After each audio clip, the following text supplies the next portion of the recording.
வணக்கம் மாணவ செல்வங்களே. இன்னைக்கு நம்ம 10th ஸ்டாண்டர்ட் கிராஃபில் இன்டைரக்ட் வேரியேஷன் பற்றி நம்ம படிக்க போகிறோம். ஏற்கனவே நம்ம டைரக்ட் வேரியேஷன் பற்றி படித்தாச்சு. இப்போ அடுத்தது படிக்க போகிறது இன்டைரக்ட் வேரியேஷன்.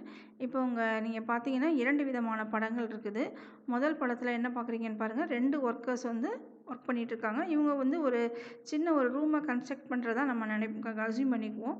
இப்போ இவங்க 2 பேர் மட்டும் ஒரு ரூமை கட்டினாங்கன்னா எவ்வளோ நாள் ஆகும்? நிறைய நாள் ஆகும் இல்லையா? இப்போ இந்த படத்தில் பார்த்தீங்கன்னா நிறைய ஒர்க்கர்ஸ் இருக்காங்க. இவங்களும் அதே ரூமை கன்ஸ்ட்ரக்ட் பண்ணுறாங்க. அதே அளவுள்ள ஒரு ரூமை கட்டுறாங்க அப்படின்னு நினச்சோன்னா இவங்களுக்கு எவ்வளோ நாள் ஆகும்? ரொம்ப கம்மியான டேஸ் போதும். அப்போ ஒர்க்கர்ஸ் கம்மியாக இருந்தாங்கன்னா டேஸ் என்ன ஆகும்? அதிகமாகும்.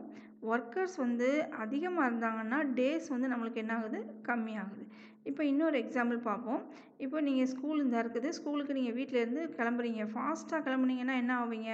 ஸ்பீடாக ஸ்கூலுக்கு வந்துடலாம். ஒரு 2 மினிட்ஸ்லாம் நீங்கள் ஸ்கூலுக்கு வந்துடலாம். இதே இது மெதுவாக நீங்கள் வர்றீங்கன்னு வச்சுக்கோங்களேன். எவ்வளோ ஆகும்? டைம் 5 மினிட்ஸ் ஆகும். இப்போ இதில் பார்த்தீங்கன்னா உங்களுக்கு ஸ்பீடு நல்லா ஸ்பீடாக வரீங்க. ஸ்பீடு இன்க்ரீஸ் பண்ணிட்டீங்க. ஆனால் டைம் எப்படி இருக்குது பாருங்கள். கொஞ்சம் டைம் தான். டைம் டிக்ரீஸ் ஆகிருக்கு. இதில் நீங்கள் எப்படி வரீங்க? மெதுவாக வரீங்க. ஸ்பீடை குறைச்சிட்டிங்க. ஆனால் டைம் என்ன ஆகுது? இங்கே 2 மினிட்ஸ் ஆனது இங்கே என்னதாகிடுச்சு?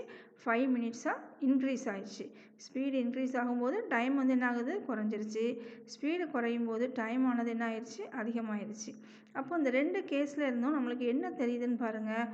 when one variable is increased then the other variable is decreased.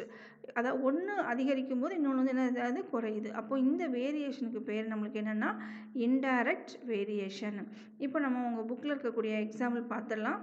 A company initially started with 40 workers to complete the work by 150 days. ஒரு கம்பெனி முதல்ல என்ன நினச்சிடுறாங்க? ஒரு 40 ஒர்க்கர்ஸை வச்சு 150 டேஸில் ஒரு வேலையை முடிச்சிடலான்னு நினைக்கிறாங்க. Later it decided to fasten up the work increasing the number of workers as shown below. அப்புறம் என்ன நினைக்கிறாங்க? இல்லை இது பத்தாது, இன்னும் கொஞ்சம் ஒர்க்கர்ஸை அதிகமாக்கி வேலையை சீக்கிரம் முடிப்போன்னு பார்க்குறாங்க. இங்கே பார்த்தீங்கன்னா 40 ஒர்க்கர்ஸ் எத்தனை நாளில் முடிப்பாங்க? 150. 50 ஒர்க்கர்ஸாக இருந்தால் 120. 60 ஒர்க்கர்ஸ் இருந்தால் 100. 75 ஒர்க்கர்ஸ் இருந்தால் 80. 100 ஒர்க்கர்ஸ் இருந்தால் 60 டேஸில் முடிச்சிருவாங்க. இப்போ என்னென்னலாம் கேட்டிருக்காங்க பாருங்கள். Graph the above data and identify the type of variation. என்ன வேரியேஷன் நம்ம இதை சொல்லணும். ரெண்டாவது, from the graph find the number of days required to complete the work if the company decided to opt for 120 workers. 120 workers போட்டோம்னா எத்தனை நாளில் முடிக்கலாம் அந்த ஒர்க்கை அப்படின்னு சொல்லணும். அடுத்தது, if the work has to be completed by 30 days how many workers are required. 30 நாளில் இங்கே நம்மளுக்கு ஆரம்பிக்கிறதே 40 தான் இருக்குது. ஸோ அதை விடவும் ஃபாஸ்ட்டுனா 30 டேஸில் நம்ம முடிக்கிறதா இருந்தால் எத்தனை ஒர்க்கர்ஸ் தேவைப்படுவாங்கன்னு கொஷின் கேட்டிருக்காங்க. இப்போ நார்மலாக நம்ம சொன்ன மாதிரி ஒரு 5 பாயிண்ட் சொன்னோம் இல்லையா? ஃபஸ்ட்டு பாயிண்ட் என்னது? டேபிள். ஸோ டேபிள் நம்ம எழுதியாச்சு. அடுத்தது வேரியேஷன். இங்கே பார்த்தீங்கன்னா எப்படி இருக்குது பாருங்கள். எக்ஸோட வேல்யூ இன்க்ரீஸ் ஆகும்போது ஒய்யோட வேல்யூ என்ன ஆகிட்டே வந்திருக்குது? டிக்ரீஸ் ஆகிட்டே வந்திருக்குது. அப்போ இது என்னதான் இருக்கும்? இன்டைரக்ட் வேரியேஷனாக தான் இருக்கும். நல்லா ஞாபகம் வச்சுக்கணும் நீங்கள்.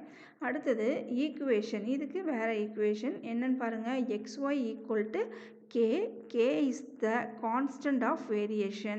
போன இதில் நம்ம டிவைட் பண்ணுவோம் டைரக்ட் வேரியேஷனில். இதில் என்ன செய்யணும் பாருங்கள். எக்ஸையும் ஒய்யும் நம்ம மல்டிப்ளை பண்ணணும். அப்போது இங்கே கொடுத்துருக்கிறது என்ன பாருங்கள். 40 150 இந்த ரெண்டையும் மல்டிப்ளை பண்ணணும். 50ஐயும் 120ஐயும் மல்டிப்ளை பண்ணணும். அப்படி எல்லாத்தையும் நம்ம மல்டிப்ளை பண்ணோம். எதை மல்டிப்ளை பண்ணாலும் நம்மளுக்கு என்ன தான் கிடைக்கும் அப்படின்னா 6000 தான் கிடைக்கும். ஸோ XY எவ்வளவு? 6000. இப்போ அடுத்து நம்ம பாயிண்ட்ஸ் எழுதிடலாம். ஏற்கனவே சொன்ன மாதிரி XYயோட பாயிண்ட்ஸ் தான் நம்ம எழுத போகிறோம். அப்போது இது என்ன வரும்? 40, 150, 50, 120, 60, 100, 75, 80, 100, 60. இப்போ அடுத்தது நம்ம என்னது? சொல்யூஷன் என்ன பண்ணலாம்? கிராஃப் வரைஞ்சி அதிலேருந்து சொல்யூஷன் என்ன நம்ம கண்டுபிடிப்போம். ஓகேங்களா? இப்போ நம்ம கிராஃப் பார்த்துடலாம். கிராஃபில் பார்த்தீங்கன்னா இந்த லெஃப்ட் சைடில் ஒய் ஆக்சிஸு, கீழே ஹரிசாண்டலாக எக்ஸ் ஆக்சிஸ் போட்டுக்கோங்க. இதில் கொஞ்சம் வேல்யூஸ் அதிகங்கிறதுனால 20 40 நான் எடுத்துருக்கிறேன். நீங்களும் அதே மாதிரி 20 40 நீங்கள் என்ன செஞ்சுக்கலாம்? எடுத்துக்கலாம். எக்ஸ் ஆக்சிஸை நம்பர் ஆஃப் ஒர்க்கர்ஸ் அப்படின்னும் ஒய் ஆக்சிஸை நம்பர் ஆஃப் டேஸ் அப்படின்னு நம்ம எடுத்துருக்கோம். இப்போ நம்ம இது பார்த்தீங்கன்னா டேபிள் பார்த்தீங்கன்னா 40 150 50 120 60 100 75 80 இருக்குது. நான் கூடுதலாக ஒரு 160 வந்து நான் வச்சுருக்கிறேன். இப்போ இந்த பாயிண்ட்ஸ் எல்லாம் குறிப்போம். ஃபஸ்ட்டு எக்ஸில் 40னா ஒயில் வந்து எவ்வளவு 150 எங்கே வரும்னு பாருங்கள். அந்த பாயிண்ட்டு பாருங்கள் குறிச்சாச்சு. 40ல் 150. அடுத்த பாயிண்ட்டு பாருங்கள் 50ல் 120 குறிச்சிட்டோமா. அடுத்தது 60ல் 100 குறிச்சாச்சா. அடுத்தது 70ல் 85. ஸோ நான் கூடுதலாக ஒரே ஒரு பாயிண்ட் மட்டும் என்ன வச்சுருக்கேன்னா 100ல் 60. இப்போது இந்த பாயிண்ட் எல்லாத்தையும் நம்ம என்ன செய்யணும், நம்மளுக்கு போன தடவை எல்லாமே ஸ்ட்ரைட் லைனாக இருந்துச்சு. ஸோ ஸ்கேலை வச்சு இழுத்துட்டோம். இதில் பாருங்கள் அப்படி இல்லை, ஒரு கர்வ் மாதிரி இருக்குது. அப்போது ஃப்ரீ ஹேண்டடாக தான் இதை வந்து நம்ம என்ன செய்யணும், இந்த பாருங்கள் இந்த மாதிரி நம்ம ஃப்ரீ ஹேண்டடாக இதை வரையணும். இப்போது படம் வரைஞ்சிட்டோம். இப்போ நம்மளுக்கு என்ன கொஷின் கேட்டிருக்காங்கன்னு பாருங்கள். From the graph find the number of days required to complete the work if company decided to apt for 120 workers. 120 ஒர்க்கர்ஸுக்கு எத்தனை டேஸில் வந்து முடிப்பாங்கன்னு கேட்டிருக்காங்க. நம்மளுக்கு டேஸ் வந்து ஒர்க்கர்ஸ் வந்து எங்கே இருக்குது, இந்த அப்போ இருக்குது. அப்போ 120 ஒர்க்கர்ஸ் வந்து எங்கே இருக்காங்க, இங்கே இருக்காங்க. அப்போ ஸ்கேலை இங்கே வச்சு நம்ம இப்போ என்ன செய்ய போகிறோம், ஒரு கோடு போட போகிறோம். இந்த பாருங்கள் இப்போ ஒரு கோடு போட்டாச்சு. இப்போ அதே ஸ்கேலை அப்படி திருப்பி வச்சு நேராக போடுவோம். போட்டால் நம்மளுக்கு என்ன வருது பாருங்கள். கரெக்டாக அது வந்து 40க்கும் 60க்கும் நடுவில் அந்த 50ல் போய் நம்மளுக்கு நிற்கிது. அப்போ நம்மளுக்கு இங்கே ஆன்சர் என்ன வரும், 50 days அப்படின்னு சொல்லி நம்மளுக்கு கிடைக்கும். இப்போ அடுத்த கொஷின் என்னென்னு பாருங்கள். If the work has to be completed by 30 days how many workers are required அப்படின்னு சொல்லி நம்மளுக்கு கேட்டிருக்காங்க. இப்போ 30 days எங்கே வரும், 20க்கும் 40க்கும் நடுவில். அப்போது அந்த இடத்துல இருந்து நம்ம ஸ்கேலை வச்சு என்ன செய்வோம், நேராக கோடு போடுவோம்.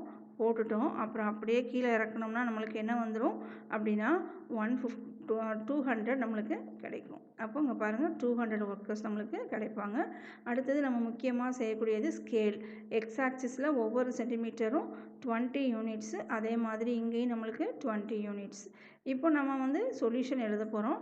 என்ன வேரியேஷன் இதில் நம்மளுக்கு, எக்ஸ் வந்து இன்க்ரீஸ் ஆகும்போது ஒய் வந்து என்ன ஆகுது, டிக்ரீஸ் ஆகுது. அப்போ இது வந்து இன்வர்ஸ் வேரியேஷன். அப்புறமேல்ட்டு the required number of complete the work when the company decides to work with 120 workers is எத்தனை டேஸ் பார்த்தோம், 50 days. அடுத்தது if the work has to be completed by 30 days the number of workers required is 200. Thank you students.